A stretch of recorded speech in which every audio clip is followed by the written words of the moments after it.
ከዛ ኦኬ እሺ በቃ ምናምን ብዬ እኔ ግን አልሄድም። ከዚህ ከወጣው ኤፊን ይዤ ነው የምወጣው። ሳልወጣ ግን አልሄድም አልኩኝ። አይ ቲንክ ወደ ከሌሊቱ 2 ላይ 3 ላይ ይመስለኛል ዶክተሯ እፈልጋቸዋለሁ ምናምን አለችንና እንትን ውስጥ ይዛን ገባች። አንድ ቢሮ ውስጥ ይዛን ገባችና ልቤ በጣም ይደነግጣል። ሀዊዬ እንደው ጥያቄ ስለሆነ ነው ማስታወስ እንኳን አልፈልግም የተፈጠረውን ሀዊዬ እና አንደርስታንድ እንድታደርጊ። ከዛ በኋላ በቃ ምንም ልናደርግ አንችልም፣ ከዚህ በላይ እንትን ልናደርግ አንችልም ብላ ከዛ በኋላ ማረፉን ነገረችን። እኔ በጣም ደነገጥኩኝ። በለቱ የተሰማኝን ስሜት አላውቅም። ሰውነቴ ተንቀጠቀጠ። በቃ ደርቅ የቀረው እዛ ሌሎቹ ያለቅሳሉ፣ ሁሉም ሰው ያለቅሳል። ከዛ በኋላ ማድረግ የምችለው ወንድሜ እዚህ ስላለ ወንድሜ ጋር መደወል ነበር እና ምን ሆነ ነው ምናምን ሲለኝ በቃ የፊና አጣ ነው እኔ በቃ ማመን አቃተኝ ምናምን ብዬ ከዛ መጣዋልና ወንድምም ተንደርድሮ መጣ። ከዛ በኋላ በጣም ለ2 ሰዓት ምናምን በቃ ሁላችንም ተረባብሸናል። ጥጉን ይዘን የራሳችንን ስሜት እንትን እያደረግን ነው። ከዛ ምን ይደረግ ተባለ። ምን ይደረግ ምናምን ሲባል እኔ ማሚ አማታል፣ በዚህ ላይ ማየት አትችልም፣ በዚህ ላይ እንዲቆይባት አንፈልግም።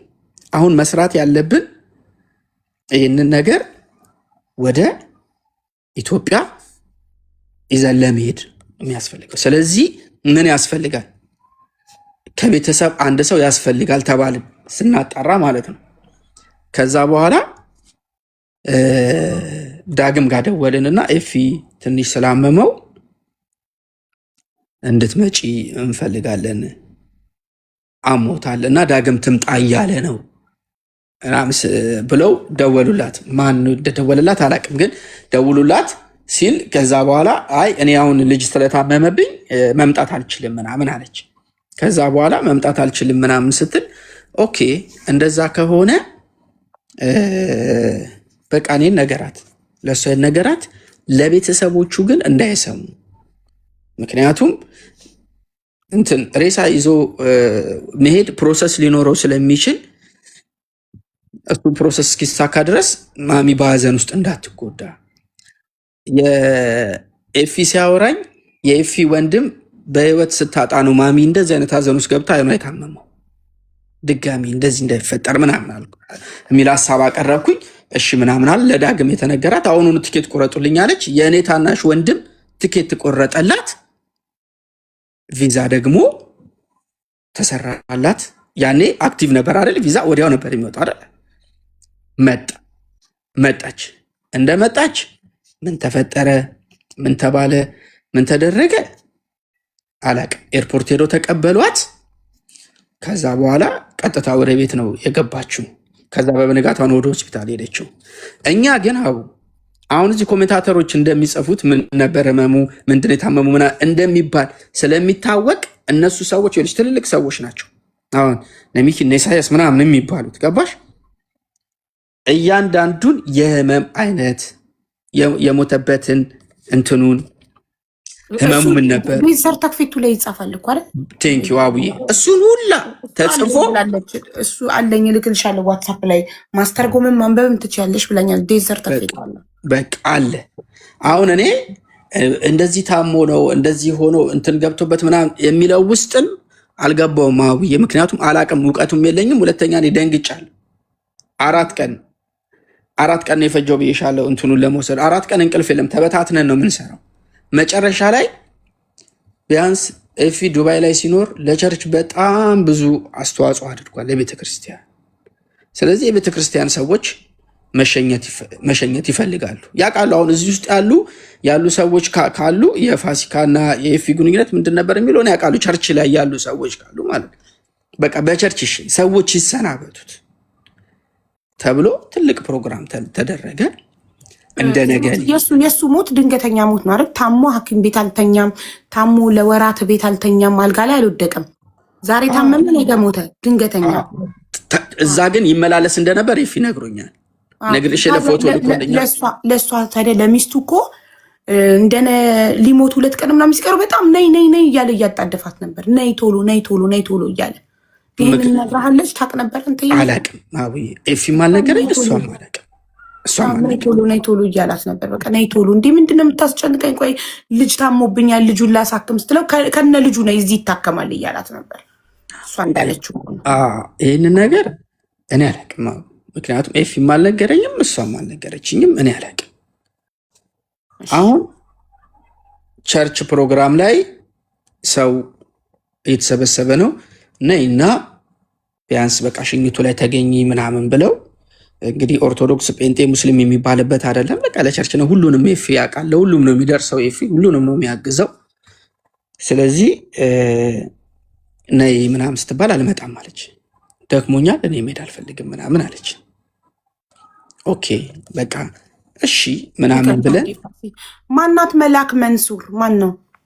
ጉዳዩ የማይመለከተው ሰው የዚህ ቤንን ህግ ማታውቁ ከሆነ ማንም ሰው ገብቶ ማንንም ጥያቄ መጠየቅ፣ ምንም አይነት አስተያየት መስጠት አይቻልም። ይሄ የቤቱ ህግ ነው። ጉዳዩ የሚመለከተው ሰው ብቻ ነው እዚህ ጋር መግባት የሚችለው። ስለዚህ አሁን ሜንሽን የምታደርጉት አካል ማናት ወይስ ማን ነው? ጉዳዩ ይመለከተዋል ወይ? የማይመለከተው ሰው አይገባም። ቴንኪው ይቅርታ። ቀጥል እና በቃ ኦኬ እሺ ምናምን ተባለ። ከዛ በኋላ ወደ በበንጋታው እንትኑን ይዘን አንድ ላይ የእሷንም ትኬት አስተካክለን እዚህ ስለወጣ ወጫውን ሰው አይጠይቅም፣ እንትንም አይልም። ሬሳ ዝም ብሎ ይኬዳል። አቡዬ ወደ ሀገር ሲኬድ ኢንሹራንስ ካለው ኢንሹራንስ ምናምን የለም። ሀቡ እያንዳንዱ ወጪ ተከፍሎ ነው። ኢንሹራንስ ከሌለ ወደ 26 ምናምን ድርሃም ይፈጃል። አስክሬን በቃ ተከፍሎ ነው። እሱ ከፍለን ነው። እሱን ማን ከፈለ? ሁላችንም ያለንን አዋተን አንድ ልመና እንኳን እንዳይደረግ ብዬ ማለት ነው። ምክንያቱም ኤፊ ተለምኖለት እንደዚህ የሚደረግ አይደለም። ኢቭን ኢፍ ቸርች የነበሩ ሰዎች እንኳን የኤፊን ቲሸርት ይዘው እንትን ሲሉ አንድ ሰው ቲሸርት እንዳይሸጥ ብያል። ለኤፊ ደግሞ ይዋጣ አንድ የኛ ጓደኞቹ ወንድሞቹ እያለን ምናምን ብዬ ነው። ቅድም እነግርሻለሁ፣ ትኬት እንኳን የቆረጠላት ታናሽ ወንድሜ ነው። ገባሽ? እዛ ይህንን አድርገን ይዘን ሄደን እዛም ያለውን ዝግጅት አዘጋጅተን በሰላም እንዲቀበር ምናምን አደረግን። 4 ቀን እዚህ አልተኛውኝም። በሌሊቱ ነው ተጉዘን ሄድ ነው ሀቡ። ልክ እሱ ሲቀበር እኔ ታመምኩኝ። ከዛ በኋላ ወደ አረፍኩበት ገስት ሃውስ ሄጄ አርፌ በሰልስቱ ነው ራሱ የሄድኩትኝ ወደ ለቅሶ እንደገና መልሼ ማለት ነው። ወገቤን ስለሚያመኝ አሜ ነበር። ከዛ በኋላ እነሱ ጋር ሄድኩኝ። ከነማዘር ጋር ማውራት ጀመርን ምናምን። ይሄ ይለፍና ስለሌላው ነገር እናወራለን ምናምን ተብሎ ከዛ በኋላ ዲስከስ ምናምን ቀስ የተባለ ማጋ ምን አለው እሱም ያለበት ካሉ ይቅርታ በቃ ምህረት አድርጉለት እንበል። ያሉ ሰዎች ደግሞ አሁን በዚህ ጊዜ ያመነልሽን ሰው ነው የምትጠይቅ። አዎ አለኝ የሚል ስጡ እንላለን። ምክንያቱም ምንም ማስረጃ አሁን ለምሳሌ እከሌ ጋር ተብሎ ለምሳሌ እኔ እከሌ ጋር ብሎ ኤፊ የሆነ ነገር እንኳን በሆን እነዚህ ሰዎች ጠይቅ ብሎ ያስቀመጠኝ ነገር የለም። አብሮት ከሚሰሩ ሰዎች ግን ያለባችሁ ካላችሁ ስጡ፣ የሌለባችሁ ካላችሁ ደግሞ ብዬ ነው እንትን ያደረግኩት። አብዬ እንግዲህ ከመጀመሪያው ጀምሮ አንዳንድ ነገሮችን እንደነገርኩሽ ፐርሰናል የሚያሙ ነገሮች ናቸው ስታወሪያቸው። አንድ ቀንም ስለ ኤፊ እንደዚህ አይነት ነገር ላይ መጥቼ አወራለሁ ብዬ አላሰብም ነበር። አብዬ ስለ ድርጅቱ እኮ አልጨረስንም። አንደኛው ድርጅት አቢሲኒያ ኢንተርናሽናል አጅማን ያለው የእንትን ብቻ ነው፣ ቪዛ ብቻ ነው ያለበት። እሱ ህይወቱ ሲያልፍ ምን ሆነ? እሱን ካምፓኒ አብዬ ምን እንደሆነ ታውቂያለሽ? የ8 ሰዎች ሂሳብ ከፍዬ 8 ቪዛ እንዳለው አላቅም ነበረ። ካምፓኒው የ2 ዓመት አልተከፈለም፣ አልታደሰም። ካምፓኒው እኔ ለምኛቸው አጅማን እየሄድኩኝ እየለመንኩኝ ቀንሱልኝ እያልኩኝ ማለት ነው። ምክንያቱም ካንስል መደረግ አለበት። አሁን ይሄ አካውንት ቼክ ይስጥ አይስጥ አካውንት እንኳን የለውም፣ የባንክ አካውንት እንኳን የለውም።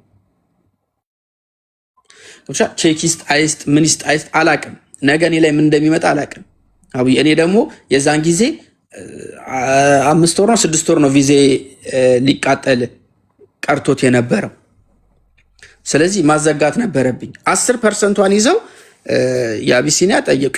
ወይ ከፈለክ ጠቅልለው ወይ ደግሞ ከፈለክ ደግሞ ይህን ነገር የምዘጋ ከሆነ የ2 ዓመቱ ያለብህን ነገር ክፈል፣ ያልታደሰበትን ክፍል እና ደግሞ ልጆቹን ደግሞ እያንዳንዳቸው ስም ተሰጥቶኝ እነሱ ልጆች ራሳቸው ፈርመው መከንሰል አለባቸው። አዎ። ስለዚህ በውስጡ 8 ሰዎች ነበሩ። በዛ ካምፓኒ ሰዎች ነበሩበት። እሺ 8 ሰዎች ነበሩ። ስለዚህ ያንን ካምፓኒ ለማስከንሰል እነዚህ 8 ሰዎች ወደ ሌላ ስፖንሰር መቀየር አለባቸው። ፈቃደኛ መሆንም አለባቸው። ቀየሩ። አሁን እያንዳንዱን ማውራት ጀመርኩኝ ኤፊን ስለሚያውቁት። ኤፊ ደግሞ ያንን እንትን ለነሱ እንትን ሲላቸው ሸጦላቸው ነው፣ በገንዘብ ነው የገዙት። ገባሽ? እሺ። ስለዚህ አንዳንዶቹ ገንዘብ አውጥተናል አሉ። አንዳንዶቹ ግን የነበሩት ግን ኢትስ ኦኬ ምናምን እያሉ ለመከንሰያ 700 ምናምን ድርሃም ይከፈላል። አዊ እሺ 700 ድርሃም ይከፈላል። የቻሉት ራሳቸው እየከፈሉ ያልቻሉትን ደግሞ እኔ እየከፈልኩ፣ ምክንያቱም ፍሪ መሆን አለብኛ፣ ካንሰሌሽን መያዝ አለብኝ አቡኔ ወደ ሌላ እንትን ለማድረግ ማለት ነው። ይሄ ሁላ ደግሞ አቅሙ ራሱ አይኖርሽም በብዙ ነገር ስለምትንገዳገጅ ማለት ነው። ገባሽ? ስለዚህ እኔም ካንስሌሽን ጠየቅኩኝ። እነዚህ ሰዎች እንዳለ ክሪር አድርገው ሲከነስሉ ራሳቸው እኔም ካንስሌሽንን ወረቀቴን ያዝኩኝ። ካምፓኒውን ከነሰልኩኝ። ከነሰልኩኝና ሀው ካምፓኒውን እንትን ያዝኩኝ። ካምፓኒውን ስትከነስለው ምንም አይነት ተመላሽ ብር የለም። እንደዚህ አይነት ነገር ካምፓኒ ሲከፈት መንግስት ጋር ዲፖዚት የሚደረግ ልክ ቤት ስንከራይ ዲፖዚት የቤቱ ባለቤት ጋር እንደምናስቀምጠው የተመለሰ ገንዘብ የለም፣ ምንም የለም። ምንም እስቲል አሁንም ይሄንን እንትን ላይ ኦፊስ ላይ ያለ ነገር ስለሆነ ማጣራት ይቻላል። ምንም የለም። ስለዚህ ተከንስሏል፣ ጨርሰናል። ስለዚህኛው ካምፓኒ ጸዳ፣ ተከንስሏል። ኦኬ ጥሩ። እሺ የአፓርትመንቱ ቅድም እዚህ ጋር ስጽፍ የዘለልኩት ነገር ይቅርታ። አፓርትመንቱ የሪል ስቴቱ ባለቤት አውጥቶ እቃውን ሲጥለው ቤት ስንከራይ ዲፖዚት አለ አይደለም እናስቀምጠው፣ ያ ገንዘብ አልተመለሰም። ዲፖዚት አልሰጠም ነበር ለካምፓኒ። ለማን ሀቡ ለማን ይሰጠዋል ማለት? ስለዚህ አለ ማለት ነው፣ ካምፓኒው ጋር ዲፖዚት አለ ማለት ነው። አሁን እኔ ዲፖዚቱ ይኑር እንትኑን ምን ያደርጉት ሪል ስቴቱ ምን ያደርገው አንተ የመጠየቅ መብት የለክም አይደለ? ቤተሰብ ስላለውክ። ስለዚህ ባለቤትየው ብቻ ናት ሄዳ ካምፓኒውን ሪል ስቴት ድርጅቱን ባለቤት ቤቱን ሲከራይ የከፈለውን ዲፖዚት ቀይ ነው ታችሁ ጥላችሁብኛል፣ ኦኬ ገንዘቡን ግን መልሱልኝ ብላ መጠየቅ የምትችለው ባለቤቱ ናት፣ እሷ ናት። በምን ስልጣን እኔ ይህንን ማድረግ ይችላለሁ? ትክክል። እሺ ወደ ሁለተኛው ካምፓኒ እንሂድ፣ ወደ ካርጎ። እንግዲህ ይሄኛው የካርጎውን ምንድን ነበረ ስሙ? አቢሲኒያ ነው። እሱ አቢሲኒያ አይደለም አቡዬ። ካርጎ ስሙ ምንድን ነበረ?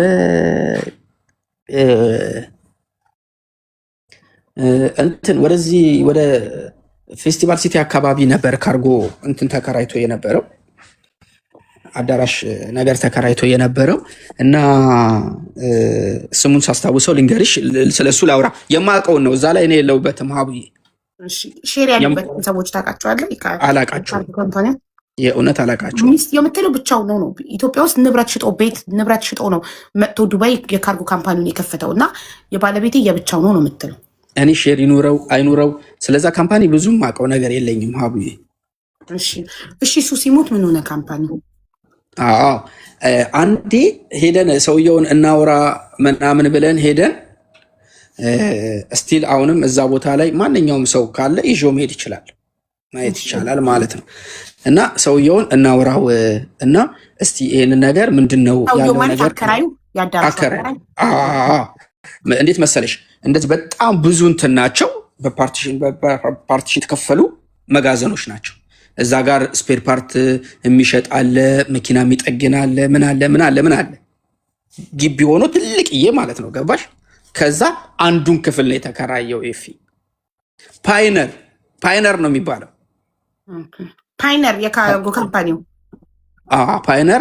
ፓይነር ነው የሚባለው።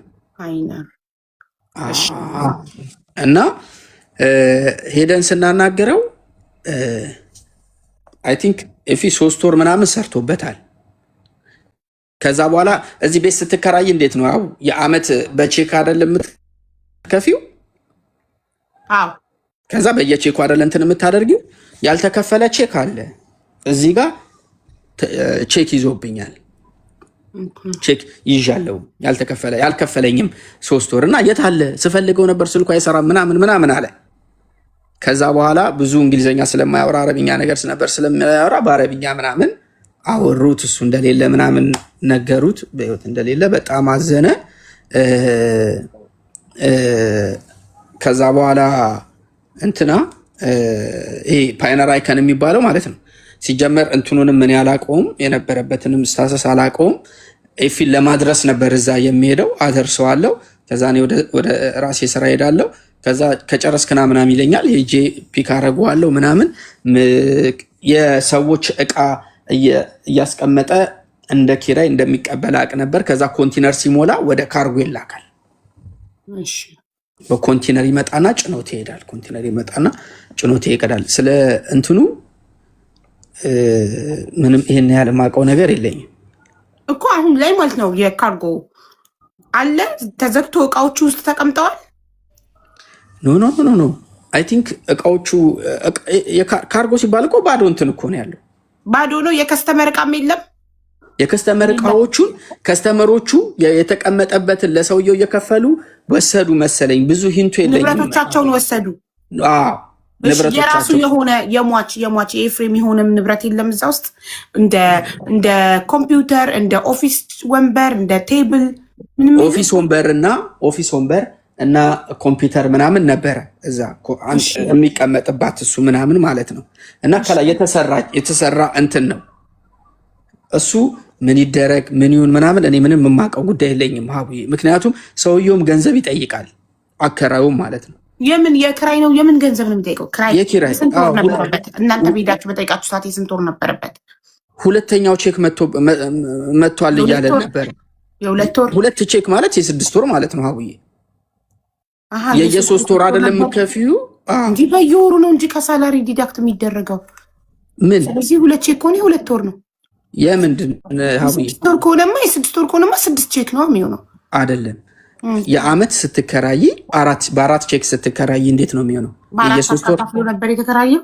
እንደዛ አይደል የሚከራየው? አሁን ለምሳሌ ቤት እዚህ ስንከራይ እንደዛ አይደል? እዚህ የምንከራየው ቤት ወይ በ2 ቼክ ወይ በ4 ቼክ ወይ በ6 ቼክ ነው የምትከራዩ ቤት። የመጀመሪያውን ትከፊና ሌላውን ቼክ ነው የምትሰጫቸው። 12 ቼክ ትሰጣቸዋለህ። የአመት ኮንትራክት የአመት ከሆነ 12 ቼክ ትሰጣቸዋለህ በየወሩ። እነሱ ከባንክ ይወስዳሉ ከሳላሪ ከአውቶማቲካሊ ሲወርድ በየ3 ወር። አሁን ለምሳሌ የእኔ ቤት በየ3 ወሩ ነበር እንደውልክ ነው እንደንቱን።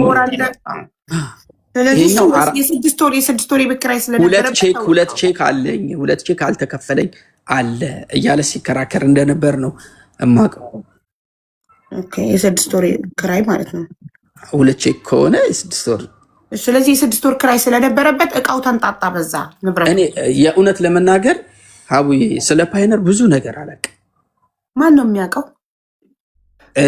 እዛ ካርጎ ሚኪ ሊያውቅ ይችላል። ምክንያቱም አብዛኛው ጊዜ ከሚጋ ስለነበሩ እኔ ደግሞ ኢትዮጵያ ምናምን ስለምል በደንብ እንደዚህ አሁን ዱባይ ላይ አክቲቭ አልነበርኩኝም። ሚኪ ፊት አውራሪ አይደለም። ያኛው ሚኪ ያው ፎቶ ልካልኛለች። ያወቅኩት እሺ፣ ጠይቃለሁ። እሱን አናግረዋለሁ። ቁጥሩንም ፎቶንም ልካልኛለች። ጠይቋለሁ እሱን። ስለዚህ እሷ ምንም የቀራት የባሏ ንብረት ምንም የለም ኢማራት ላይ አሁን በዚህ ሰዓት ሀቡ። እኔ አሁን ይሄ ነው የቀራት ይሄ ነው ያልቀራት ይሄ ነው እንትን ያላት የምለው ነገር የለኝም። መታ የማጣራት የራሷ እንትን ነው ሀቡዬ። እኔ አሁን ዝም ብላ በባዶ ሜዳ ከምትመጣ ገንዘቧን ከምታከስር አንተ ጓደኛው እንደመሆንክ መጠን ብትነግራትና መምጣት አለባት የለባትም ራሷ ብትወስን ሀቡዬ። ይኸውልሽ ኦልሞስት ከ6 ወር በላይ ከመለመን አንጻር ማለት ነው በጣም ነው የለመንኳት። ይህንን የኤፊ እህትም እናትም ያውቃል። አረ አንድ ነገር እናድርግ። እሷ ስትፈራ መምጣት አልፈልግም እዚህ መምጣት አልፈልግም የሆነ ነገር እኔን ቢያደርጉኝ ስትል ማንም ያደርጋል። ፈርታ እዚህ በቃ የሆነ ቼክ ክስ ቢኖርብኝስ የሆነ ነገር እንትን ባሏ ዕዳ ካለበት በባሏ ዕዳ እንዳትታሰር ፈርታ ግልጽ አድርገው እንደዛ ፈርታ ኦኬ። እና ደግሞ ሌላውን ሀቡዬ በውስጥ ደግሞ በደንብ ብነግርሽ ደስ ይለኛል። እዚህ ሚዲያ ላይ ማውራት የማልፈልጋቸው ነገሮች ስላሉ ከዛ ከፈለግሽ አንቺ ካመንሽባቸው ሚዲያ ላይ ታወጫቸዋለሽ። እኔ ግን ማውራት ስለማልፈልግ ማለት ነው። አሁን የመጀመሪያው ካምፓኒ ሌላ ጥያቄ ጭንቅላት ያኛው ቢሮ ምናምን አልነበረውም አይደል? አየር ላይ የለው አየር ላይ የሚወጡ አውቃለሁ። እንደሱ አይነት ቢሮዎች ብዙ ጊዜ ቢሮ ስለዚህ የካርጎ ንብረት ብቻ ነው በ6 ወር ቤት ኪራይ የተንጣጣው። ሁለቱ መኪናዎች ስለ ሶስተኛው መኪናን ያላቅም ብልሃል። ሁለቱ መኪናዎች ኦልሬዲ አስፓልት ላይ የተጥለው መንግስት በልቷቸዋል፣ መንግስት አንስቷቸዋል። ሴትዮ የባሏን ንብረት የሚባል ምንም አንተ የምታውቀው ይሄ ያለ ብለህ ተስፋ የምትሰጣት እንድትመጣ ተስፋ የምትሰጣት ምንም ነገር የለም። በእኔ በኩል ምንም ነገር የለም። አብዬ ለምሳሌ አሁን ኢቪኒፍ ማለት ነው አሁን እዚህ ጋር ወደ 5900 6000 ሰዎች ምናምን አሉ። እዚህ ውስጥ ነግሬሻለሁ። ዱባይ ላይ ያሉ ሰዎች ካሉ በጌታ የሆኑ ሰዎች ፕሮቴስታንት የሆኑ ሰዎች ቸርች ስንንቀሳቀስ የሚያውቁን ሰዎች ካሉ በስተክክል ሊመሰክሩን ይችላሉ። አሁንም ስለ ኤፊ መጥቼ ያወራሁት አክብሬሽ ነው። ከማንም ሰው ጋር ነው ማላወራው። አቤ ኢቭን ኢፍ ብትመጣ እንኳን ስለዚህ ወርዴ በጣም ይቅርታ ላገኛት እንኳን የማልፈልጋት ሰው ነች። በጣም ማለት ነው በጣም በብዙ ነገር አዝኜባታለሁ። በጣም ነው ልቤ የተሰበረው ማለት ነው። እኔ የገባሁባቸውን እዳዎች እንኳን አንድ ቀንም አስቤ አላቅም። እግዚአብሔርን ነው የምልሽ። ምክንያቱም የሚታዩ ልጆቹ ናቸው፣ የሚታዩ እናትዮ ናቸው። የሆነ ነገር ለእነዚህ ሰዎች መድረስ አለበት ብዬ ነው ስለምናት እንትን ስላትም የነበረው ማለት ነው። ማለት እሷን የምካት በተናገረችው ነገር ላይ ጓደኞቹ የባሌን ንብረት እንድወስድ ዱባይ መጥቼ እንድወስድ አይፈልጉም። ሰበብ እየፈጠሩ አሽተው ለዛሬ ያደረሱኝ በእሱ አይደለም። አብይ በፍጹም በእሱ አይደለም። ቀየምካት ሄጄ እየለመንኳት ቀጥራኝ እህቷ ከሽማግሌ ጋር ማለት እንደዚህ ሰው እንደዚህ አምጥቼ ማለት ነው ለወራት የሆነ ነገር እንፍጠራ ማለት እህቷ መታ እህቷ ስም ጠፋብኝ እንጂ አረ እንደው እሺ ምን እናደርግ ምናምን ስላት ዳግም ራሷ ነው የምትሰማው። ራሷ ካለሰነች ምንም አታደርግም። እኔ ምን ልርዳችሁ? ምን ላድርግላችሁ? ምንም ማድረግ እንግዲህ አልችልም። ከኔ ጋር ሁላ ተጣልተናል ነው ያለች። በቃ ኢትዮጵያ ድረስ ሄጄ እስከ መለመን ደርሻለሁ። እንደዚህ አይነት ነገሮች ሜዳ ላይ ተበተኑ እንዳይቀሩ። 10 ሺህ ቢሆን ዛሬ 500 ሺህ ብር ነው፣ 400 ሺህ ብር ነው። 10 ሺህ እንኳን ቢያወጣ ዛሬ የሆነ ነገር እንትን ይላል ብያታለሁ። ለእሷም ማለት ነው ብያታለሁ ለራሷ። እሺ የሪል ስቴቱ የቤቱን ባለቤት እቃ አውጥቶ ሲጥለው ልብሶቹን እናንተ እንዴት አግኝታችሁ ነው ለቤተሰቦቻቸው የላካችሁት? ልብሶቹን የታረጉት መሰለሽ ሴኩሪቲዎቹ አሉ አይደል እንትን የሚያደርጉት እነሱ ሴኩሪቲዎቹ ልብሶቹን እኮ እዚህ አድርገናቸዋል ምናምን ነገር አለ። የት እዚህ ማለት የት አደረጉት? የሆነ የሴኩሪቲ ትንሽዬ እቃ እንደሚቀመጥበት እንትኖች ምናምን አሉ አይደል አብዬ ክፍሎች አሉ አይደለ? ዝም ብሎ ካርቶኖች እንትኖች ምናምን የሚቀመጡበት ስቶር ነገር እንደ ስቶር ነገር ውስጥ በካርቶን አለ። ኦኬ እነሱ የቤቱን እቃ ሲያወጡ ልብሱን ለብቻ አድርገው አውጥተው ሴኩሪቲ ሩም አስቀመጡላችሁ። እናንተ መግባት አስቀምጠውልን አይደለም አቡ አስቀምጠውልን አይደለም እንደዚህ እንትን ብለው ምናምን አይደለም። ሄደን አናገርናቸው። ልክ ሪል ስቴቱ ጋር ሄደን እንደዚህ ተብሏል፣ ለምንድን ነው ድራማ መሰራው?